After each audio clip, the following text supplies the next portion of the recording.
Le montage vidéo, c'est aussi beaucoup de créativité et aujourd'hui, eh bien, on va parler de créativité.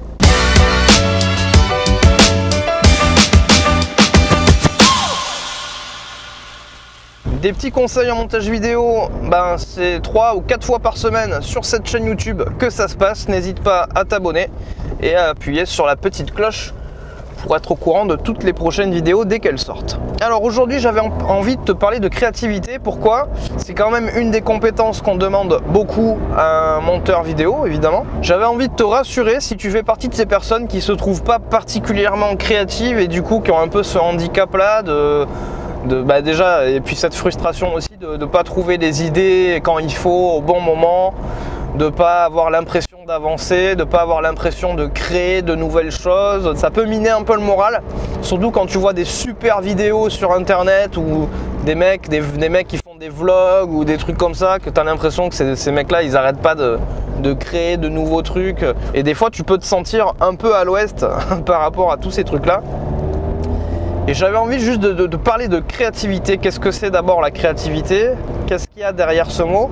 Parce que la créativité, on a souvent l'impression que c'est un truc où tu as des mecs qui ont un cerveau qui est juste pas le nôtre, tu vois, c'est des génies, les mecs, ils sont nés comme ça. Ils ont tout le temps des idées de dingue. Et du coup, tu te dis, mais est-ce que moi, je serais capable de générer ce genre de truc, de générer ce genre d'idées, d'arriver à être aussi créatif qu'eux? Et du coup, voilà, et tu te mets à côté et tu te dis, le niveau là, c'est un truc de dingue, je pourrais jamais y arriver. On a ce sentiment-là que la créativité, ça veut dire partir de rien, partir de zéro, créer quelque chose à part entière, quoi. En fait, on n'a rien créé du tout, on ne crée rien du tout d'ailleurs, on transforme tout ce qui est autour de nous. Voilà. Ça n'existe pas un être humain qui avait rien du tout à la base et qui a créé un truc, qui a fait un truc. Ça n'existe pas. On part toujours d'une matière première qui existe déjà. Voilà. Et avec ça, on fait quelque chose, on transforme. On transforme de la matière première en fait. C'est tout ce qu'on fait. Par exemple, on dit que Michael Jackson ou Johnny Hallyday, c'était des génies dans leur domaine. Mais en fait, si tu creuses un peu, Johnny Hallyday, une de ses plus grosses influences, on peut imaginer que c'était Elvis, et toutes les influences anglo-saxonnes qu'il avait. Et on croyait qu'en fait, ça n'existait pas ce qu'il faisait au tout début, alors qu'en fait, si, ça existait, mais ailleurs. Et lui, il s'est juste influencé, il s'est juste laissé influencer par des trucs qui existaient déjà, qu'il a mélangé avec d'autres influences, la variété qui existait déjà à l'époque en France. Et ça a donné ce que ça a donné. Moi, je sais pas si Johnny Hallyday c'était un génie.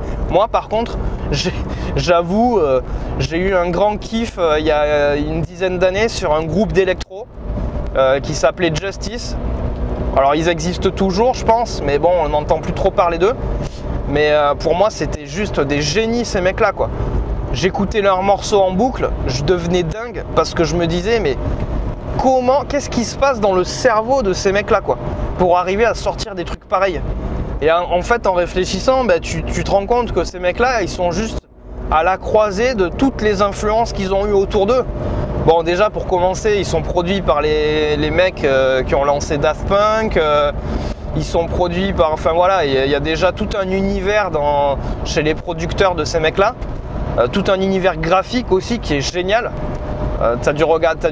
T'es sûrement tombé sur des clips de Justice sur YouTube et tu te rends compte qu'en fait il y a une créativité assez incroyable dans leurs clips, au niveau graphique, au niveau de plein de choses, tout l'univers musical et qui accompagne ces mecs là, et c'était dingue à l'époque déjà, quoi. Il faut juste aussi comprendre que c'est des mecs qui ont aussi eux-mêmes leurs propres influences. Il y a aussi des mecs que eux trouvent être des génies et en fait mine de rien, ce qu'ils font, c'est juste de transformer toutes les influences qu'ils ont autour d'eux. Ils y rajoutent leur touche et ça fait ce qu'ils font. Voilà.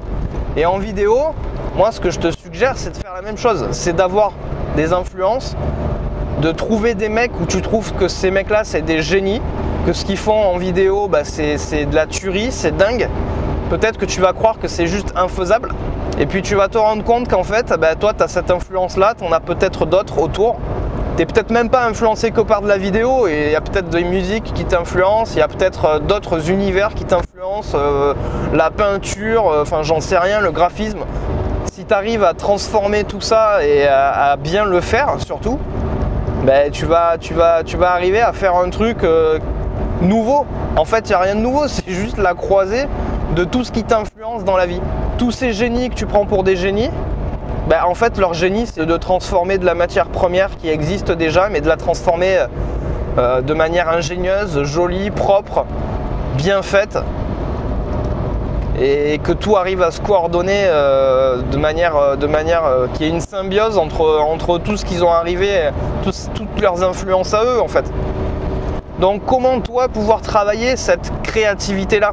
Et commence à t'abonner à des chaînes YouTube de mecs que tu admires, qui font des vidéos géniales. Tu as des vlogueurs qui font des vidéos assez dingues. Regarde des vidéos, regarde des films, regarde tous ces trucs-là, des réalisateurs que tu admires. Et c'est comme ça qu'en fait, progressivement et sans trop t'en rendre compte, tu es en train de travailler un peu ton analyse, ton style, et que quelque chose va sortir de tout ça. Il y a quelque chose qui va émerger un petit peu de toutes les influences que tu as autour de toi. Donc je t'encourage déjà à en trouver des influences. Trouve des gens qui t'inspirent, cherche.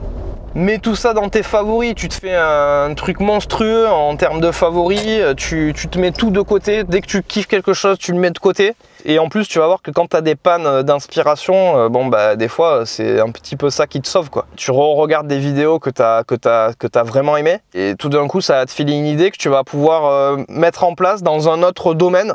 Nous, ça nous est arrivé plein de fois, et on n'a pas honte de dire que des fois, bah, la créativité, c'est aussi un peu de copier quelque chose, mais de l'amener à un endroit où peut-être ça n'existait pas avant. C'est pas que ça la créativité, mais ça peut vraiment t'aider.